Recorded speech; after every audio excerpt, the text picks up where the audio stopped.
कहती है तुमने कुछ भी गलत नहीं किया, इतना कहकर ये चली जाती है। दूसरी तरफ सैफी डैड को बताता है कि मॉम की सर्जरी होने जा रही है, तो ये कहती है मुझे कोई फर्क नहीं पड़ता, एंडा इस गलत बात मत करना। नेक्स्ट डे काम रेस्टोरेंट से अपना सामान उठा रही होती है क्योंकि ये कहीं और शिफ्ट हुई होती है। नीचे शेफ लड़की को डांट रहा होता है, तुम क्यों सब में काम की अफवाहें फैला रही हो। ये गुस्से से कहती है हाँ तो इसने भी तो सब प्लान कर रखा था, तभी हाँ ना जाता है। तो इसे कहता है तुम बहुत खतरनाक हो, ये तो मुझे अपने जाल में फंसाने वाली थी, मैं तुम्हें पैसे दे दूंगा, बस तुम मुझ पर केस न करना। ये सुनकर सभी शॉक हो जाते हैं। ये बाहर आता है जिसे काम मिलती है, बताती है कि मैं यहाँ से मूव हो रही हूँ। तभी सांग हाथ छुड़ाकर भाग जाती है, तो ये इसे लेने जाती है तो ये साथ आने से मना कर देती है और कहती है आप दोनों झूठ बोलते हो, मुझे यहाँ से नहीं जाना। ये इसे छोड़कर खुद बाहर आ जाती है तो ये भी इसके पीछे आ जाती है। एक्चुअली कांग अपनी मजबूरी की वजह से हान के साथ ऐसा बिहेव कर रही होती है। नेक्स्ट डे कांग हॉस्पिटल आती है तो इससे मेडिसिन लेती है, तभी इसे हान का टेस्ट आता है, कल हम कोर्ट में मिलेंगे। कुछ देर सोचने के बाद ये घर चली जाती है। दूसरी तरफ हान को हॉस्पिटल से कॉल आती है, इसे बताया जाता है कांग नाम की लेडी यहाँ अपना बैग छोड़ गई है। ये लेने के लिए पहुँचता है तो नर्स इसका फेस पर लगी पिक से मैच करने लग जाती है, फिर इसे सामान दे देती है। ये सामान लेकर जाने लगता है, जिसकी नजर फाइल पर पड़ जाती है। जब ये देखता है तो इसे पता लग जाता है। ये डॉक्टर के पास आता है, इससे पूछता है तो ये इसे डांटती है, तो ये बताता है मैं इसका हस्बैंड हूँ। तो ये कहती है तुम इसके हस्बैंड हो तो तुम्हें पता क्यों नहीं। नेक्स्ट सीन में कांग हॉस्पिटल आती है और अपना सामान लेती है। वही हान खड़ा उसे देख रहा होता है, इसे इसके ट्यूमर का पता लग जाता है, तो ये सब समझ जाता है कि ये ऐसा बिहेव क्यों कर रही है। घर आकर इसे कांग की बातें याद आने लग जाती है। वो कितनी मजबूर थी लेकिन उसने कभी फील नहीं करवाया, वो अपना दर्द बहुत अच्छे से समेटे हुई थी। फिर सांग की बनाई ड्राइंग देखता है तो सैड हो जाता है और रोने लग जाता है।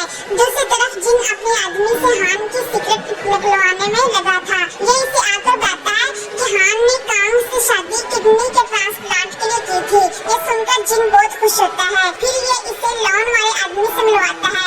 नेक्स्ट डे कांग अपने बाल काटकर छोटे कर देती है और सीधा कोर्ट पहुंच जाती है। हान इसे लंच के लिए कहता है तो ये मान जाती है। फिर लंच खाते खाते ये इसे मूवी देखने कहता है, तो ये वजह पूछती है, तो ये कह देता है आज हमारे इकट्ठे आखिरी दिन है, मैं इसे अच्छे से एंजॉय करना चाहता हूँ, ना चाहते हुए भी काम को मानना पड़ता है। फिर ये मूवी देखने आ जाते हैं। हान इसे बहुत हैप्पी शो करवाता है, लेकिन यहाँ इसका हाथ शेक होता देखकर फिर से सैड हो जाता है। फिर ये कोर्ट आते हैं जहाँ उन्होंने डिवोर्स साइन करनी होती है, लेकिन हान का मूड चेंज हो जाता है और ये डिवोर्स देने से इनकार कर देता है। बाहर आकर पेपर फाड़ देता है और कांग से कहता है तुमने मेरी जान बचाई थी, अब मुझे तुम्हारी जान बचानी है। ये सब सुनकर कांग शॉक हो जाती है। फिर इससे पूछता है क्या कॉन्ट्रैक्ट करते हो जब तुम्हें अपने ट्यूमर का पता था, तो ये हाँ कहती है। इसे बहुत गुस्सा आता है, तुमने अपनी जान खतरे में क्यों डाली। तो ये कहती है मुझे पैसों की बहुत सख्त जरूरत थी। तो ये कहता है तुमने मुझे क्यों नहीं बताया। तो ये रोने लग जाती है और कहती है हमारी शादी को लेकर मैं बहुत कुछ बुरा सुना है और ये शादी मेरे दिल पर बोझ बनती जा रही है। इसका दर्द देखकर ये कहता है ठीक है, अगर डिवोर्स चाहिए तो तुम्हें वो सब करना पड़ेगा जो मैं कहूँगा। दूसरी तरफ जवान रेस्टोरेंट आ जाता है और आकर काम का पूछता है, तो शेफ इसे यहाँ से भगा देता है। यहाँ हान डैड के पास आता है और बताता है मैंने डिवोर्स दे दिया है। ये सुनते ही इसके डैड जो स्टेटस और शोहरत की मंडी में खुशी से हंसने लग जाते हैं। तो ये कहता है डैड मैं सब करूँगा, मैं काम भी करूँगा, जॉन से शादी भी करूँगा, पर बदले मुझे एक फेवर चाहिए। तो ये वजह पूछती है, तो ये बताता है मुझे काम को डेट करने की इजाजत दे दें।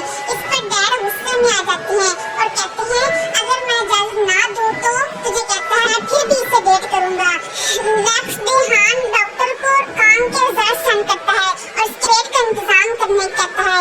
यहाँ काम सबको बाय करने आती है, शेफ इसे काम ना छोड़ने कहता है, तो ये इसे इसके प्यार का थैंक्स करती है और हक कर लेती है। फिर ये हॉस्पिटल आकर अब करवाती है। इसकी तबीयत बहुत बिगड़ी होती है। वही हान भी आ जाता है, ये इसे पानी देता है और उसका ख्याल रखता है। फिर खाना खाते हुए ये इसके सेल में अपना नंबर सेव करता है और कहता है अगर तुम्हें कोई भी मसला हो, चाहिए मेडिसिन का हो या कहीं जाना हो या अगर हाथ की जरूरत हो तो मैं फौरन आ जाऊंगा। ये फिर घर आ रही होती है तो इसे जवान मिल जाता है। फिर इसे ये एक पेपर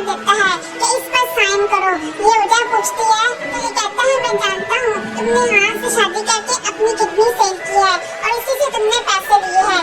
मैं सिर्फ इसी पर तुमसे साइन मांग रहा हूँ। ये कहती है मैं यहाँ साइन नहीं करने वाली, तो ये इसे लालच देता है मैं तुम्हें 5 मिलियन दूंगा जिससे तुम्हारी और तुम्हारी बेटी की जिंदगी आराम से गुजर जाएगी।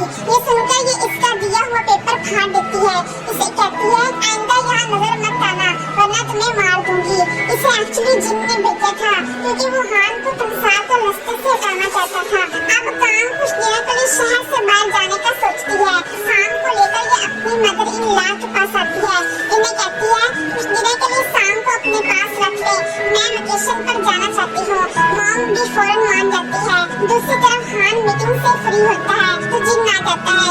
इसे बताता है कि मैं जानता हूँ तुमने काम से शादी क्यों की थी, तुम अपने पोस्ट से रिजाइन करो और दफा हो जाओ, और इसे धमका कर चला जाता है। नेक्स्ट डे जवान फिर से रेस्टोरेंट आ जाता है, फिर से सबके साथ बदतमीजी करता है जिस पर शेफ इसे धक्का देकर बाहर निकाल देता है। ये बाहर आकर जिन को रिपोर्ट दे रहा होता है तो वही इसे हान देख लेता है, आकर इसे मारने लग जाता है। फिर सभी आ जाते हैं, शेफ जवान को पकड़ लेता है। हान इसका सेल देखता है, इसमें ये जिन से बात कर रहा होता है। हान फौरन समझ जाता है कि जिन क्या करना चाहता है। अब रात में कांग रूम में लेटी होती है, इसकी फिर से तबीयत खराब हो जाती है। इसे हान की आवाज याद आती है तो ये बहुत मुश्किल से हान का नंबर मिलाती है। ये फौरन कॉल अटेंड करके पूछता है तुम कहाँ हो, तो ये से कहती है बहुत कुछ गड़बड़ हो गया है, अब फ्यूचर में भी बहुत गड़बड़ होने वाली है। एक्चुअली इसे लग रहा होता है कि ये बच नहीं पाएगी, इसलिए ये हान से कहती है अगर आने वाले कल में मैं